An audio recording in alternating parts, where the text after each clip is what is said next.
संसद और मैं हूं मनोज सुराजी। देश के अंदर जिस तरीके से अलग अलग फसलों की बात हो रही है और उनसे बने हुए उत्पाद, जिसका डंका पूरी दुनिया में बज रहा है, और सबसे बड़ी बात है कि ऐसी फसलें से जूट हो गया, कॉटन हो गया, इनके बारे में बहुत बात कही जाती है। और इनसे जुड़े हुए उत्पादों से जो राजस्व आ रहा है पूरे देश के अंदर एक्सपोर्ट करने के बाद, वो देश की अर्थव्यवस्था में रीढ़ की हड्डी की तरह काम कर रहा है। क्योंकि मोदी जी का सपना है कि 5 ट्रिलियन इकोनॉमी को ले जाना है, देश को तीसरे नंबर की अर्थव्यवस्था बनाना है। तो उसी को देखते हुए, नजरिए को देखते हुए, जो सेक्टर है जैसे जूट का सेक्टर है या बाहर एक्सपोर्ट का सेक्टर है, उन सब के लिए बहुत सारी पॉलिसीज बनाई जानी पड़ेंगी और बनाई जा रही हैं। और उसी विषय पर हम बात करेंगे। इस समय हम प्रगति मैदान के अंदर है और एक ऐसी जगह पर है जहां पर जूट के उत्पाद हैं, कॉटन के उत्पाद हैं। तो हम पहले तो परिचय जानने की कोशिश करेंगे और उसके बाद आगे की बात करेंगे। सर, आपका परिचय। मैं Gopal Saraf, director SL packaging private limited, और मैं जूट एक्सपोर्ट प्रमोशन काउंसिल का वाइस चेयरमैन भी हूं, जो one of the lead council से 11 काउंसिल्स जो ऑर्गेनाइज करी है ये भारत टेक्स 2024। सर, जूट के बारे में बड़ी बात होती है। कहते हैं कि एक समय में जब भारत पूरी दुनिया में लीड करता था जूट के मामले में, जब बांग्लादेश भारत में ही था, और जूट से बने हुए उत्पाद क्योंकि एनवायरमेंटल फ्रेंडली होते हैं, ऐसा कहा जाता है कि भाई जूट को तुरंत ही वो मिट्टी में मिल जाता है, वो कहीं भी किसी तरह से पॉल्यूट नहीं करता। तो आजकल तो सस्टेनेबिलिटी की बात हो रही है, ऐसे डेवलपमेंट की बात हो रही है कि ऐसी ग्रोथ की बात हो रही है कि जो सस्टेनेबल हो, जिससे पर्यावरण को हार्म ना हो। और जूट ऐसा है कि लगातार आप उसे उगा सकते हैं, ऐसा नहीं है कि कोई रिसोर्स भी कम होगी। नहीं, ऐसा कुछ नहीं। तो फिर जूट के बारे में क्या लगता है कि भारत ने अब तक उसकी उस सेक्टर की उपेक्षा की? नहीं, उपेक्षा नहीं करी, बहुत अच्छा मार्केट है। जैसे कि हम एक्सपोर्ट करते हैं तो काफ़ी कंट्रीज में प्लास्टिक बैन हो रहा है, तो हमारे जूट के लिए और भारतीय जूट के लिए बहुत अच्छा स्कोप है। आज भी बांग्लादेश एक्सपोर्ट करता है, जूट के लिए फेमस है, बट वो ट्रेडिशनल जूट के लिए फेमस है। जो हम डाइवर्सिफाइड प्रोडक्ट्स बना रहे हैं उसके लिए इंडिया और हमारा कोलकाता ही है जो जहाँ से अधिकतर व्यापारी एक्सपोर्ट करते हैं। देखिए, आप एक बहुत बड़े पद पर हैं और जूट से रिलेटेड जितनी बारीकियां आपको पता होंगी, और आप चूंकि एक पद पर हैं तो कम से कम कुछ मुश्किलात तो होंगी, किसानों की हो मुश्किलें हो या व्यापारियों की मुश्किल हो।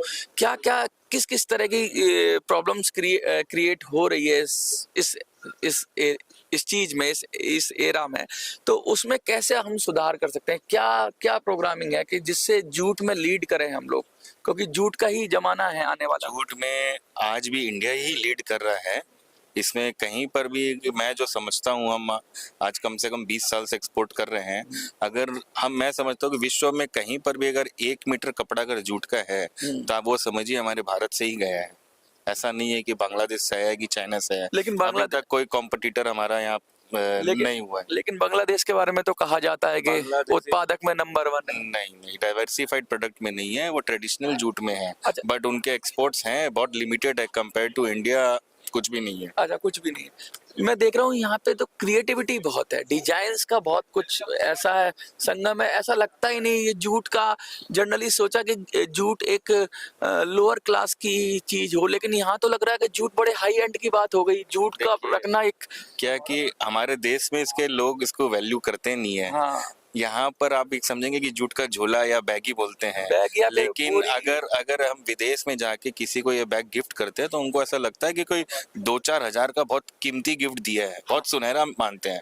यहाँ अगर हम किसी को जूट बैग देंगे तो क्या एक बैग दे दिया, लेकिन वहां पर उसकी बहुत वैल्यू है। अब ऐसा नहीं है, अब इंडिया में भी जैसे जैसे प्लास्टिक बैन कर रहे हैं वैसे वैसे ये जूट बैग बहुत प्रमोशन आप देखेंगे हर घर में। भले वो बैग ना खरीदे, टिफिन के जो बैग्स होते हैं ऑफिस जाने के लिए, सब ऐसे जूट बैग में ही लेके जाते हैं। और काफी रिलायबल भी है, मजबूत भी है, और कहते हैं कि एनवायरनमेंट फ्रेंडली के साथ साथ सेहत का भी बहुत अच्छा है, क्योंकि प्लास्टिक के जो साइड इफेक्ट्स हैं कम से कम जूट में नहीं होते। जूट की बात करें हम तो जूट के अंदर ऐसा कहा जाता है कि जूट की फसल में पानी की बहुत ज़रूरत होती है, और अक्सर ये कहा जा रहा है कि ग्राउंड वाटर की बात हो रही है, डाउन हो रहा है। तो इस सब को आप कैसे देखते हैं?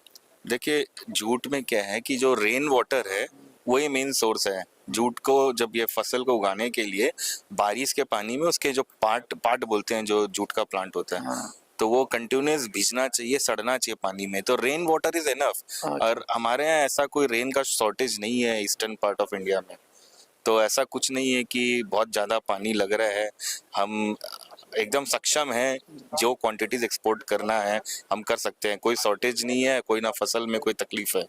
एक बात और मैं जानना चाहूँगा, हैंडीक्राफ्ट की बहुत बात होती है, क्योंकि मोदी जी भी कहते हैं कि भाई आप ऐसी चीज़ें बढ़ानी है जो हमारी कलाएं हैं, पुरानी कलाएं हैं, जो आदिवासी समाज से जुड़ी हुई कलाएं हैं, या ऐसे लोग जो कारीगर थे हमारे पुराने, उन सब को मैंने देखा है कि आपके प्रोडक्ट्स में उन सब का भी टच है या उन सब का भी योगदान है। तो वो क्या है, वो कैसे करते हैं, और क्रिएटिविटी के साथ उसको मैच करना? हमारे बैग्स में क्या होती है, बहुत सारी एसेसरीज लगती हैं, तरह तरह के हैंगिंग्स लगते हैं, तो सब हैंडमेड होते हैं। बहुत तरह की प्रिंटिंग है, जैसे हमारी स्क्रीन प्रिंटिंग होती है वो हैंडमेड है। अच्छा, और हमारे वुमेन एम्पावरमेंट को भी बहुत इसमें वो दिया गया है कि हमारे जितने भी बैग्स चेकिंग पैकिंग करते हैं, जनरली वो लेडीज ही होती हैं जो चेकिंग करती हैं, जो रूरल एरिया से जुड़े हुए लोग हाँ हैं। हाँ, वो और वुमन को इस बिजनेस में लगाने का क्या अच्छा है कि बहुत बहुत ध्यान से वो काम करती है। हाँ, तो तो एक तरह से अब एम्प्लॉयमेंट भी जनरेट करती है, बहुत बड़ा एम्प्लॉयमेंट सेक्टर है ये। और सीधा सीधा जैसे खेती का तो एक एम्प्लॉयमेंट है ही है, लेकिन उसके बाद जो उत्पाद है उसके जो सेकेंडरी मार्केट है, जैसे खेती से जुड़े हुए उत्पाद, जूट है, जूट से आपने बैग बनाया, बैग बनाने के बाद उसमें क्रिएटिविटी भी मैं बहुत देख रहा हूँ। और डिजाइन टीम, क्या इन हाउस प्रोडक्शन होता है या पूरा डिजाइन टीम, पूरा सब कुछ है, सेटअप है पूरा? हमारे पास डिजाइन टीम है जो बैग्स डिजाइन करती हैं, और हम डिफरेंट एग्जीबिशंस में पार्टिसिपेट करते हैं, और पार्टिसिपेट करने इंटरनेशनल लेवल पर? इंटरनेशनल भी करते हैं, हम जर्मनी में भी करते हैं, हम एम्बियंते में करते हैं, और हांगकांग में भी करते हैं। सो हम पार्टिसिपेट करते हैं, वहाँ से फॉरेन विजिटर्स आते हैं, वहाँ से बिजनेस जनरेट होता है। अच्छा, बहुत सारे ऐसा होता है कि आजकल तो ट्रेंड हो गया कस्टमाइज प्रोडक्ट का। आपके पास रेडीमेड प्रोडक्ट्स होंगे? नहीं, हम रेडी नहीं रखते, हम सब 100% कस्टमाइज करते हैं जैसे बायर को रिक्वायरमेंट है। यहाँ जो बैग देख रहे हैं सब एक सैंपल है, जो हम अपनी आइडियाज बता रहे हैं कि हम ऐसा बना सकते हैं। अच्छा, तो 100% कस्टमाइज है, बायर अपना डिजाइन देता है, अपना प्रिंट देता है, अपना और सब हम कुछ। हाँ, वो अपनी बताता है कि हमको कैसा बैग चाहिए। वो यहाँ पर जो हम लोग डिस्प्ले किए हैं, ये हम उनको दर्शा रहे हैं कि हम इस तरीके की बैगें बना रहे हैं, इस तरह की चीजें बना रहे हैं, तो वो पसंद एक करते हैं। आइडिया लग जाता है कि हाँ भाई, ये कंपनी ऐसी बैग बना सकता है।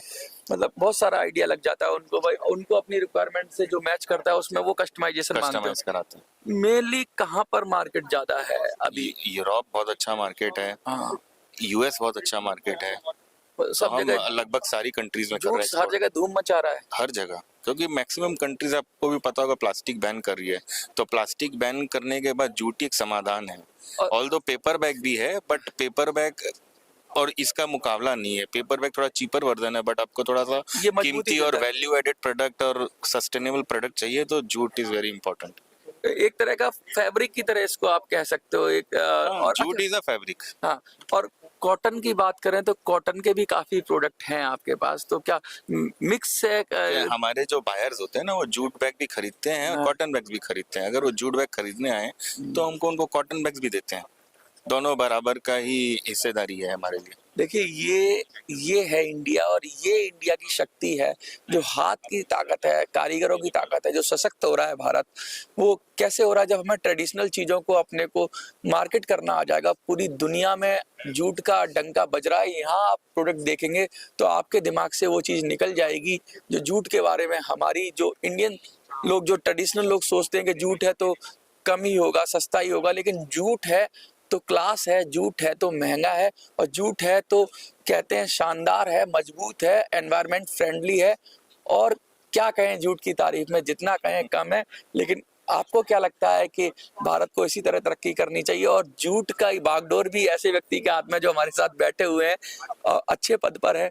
तो आप, अगर आपके कोई सुझाव है तो आप कमेंट में जरूर लिखिए, जिससे इनको भी आगे कोशिश करने के मौका मिले अपनी चीज़ों को और बेहतर करने के लिए। देखते रहिए।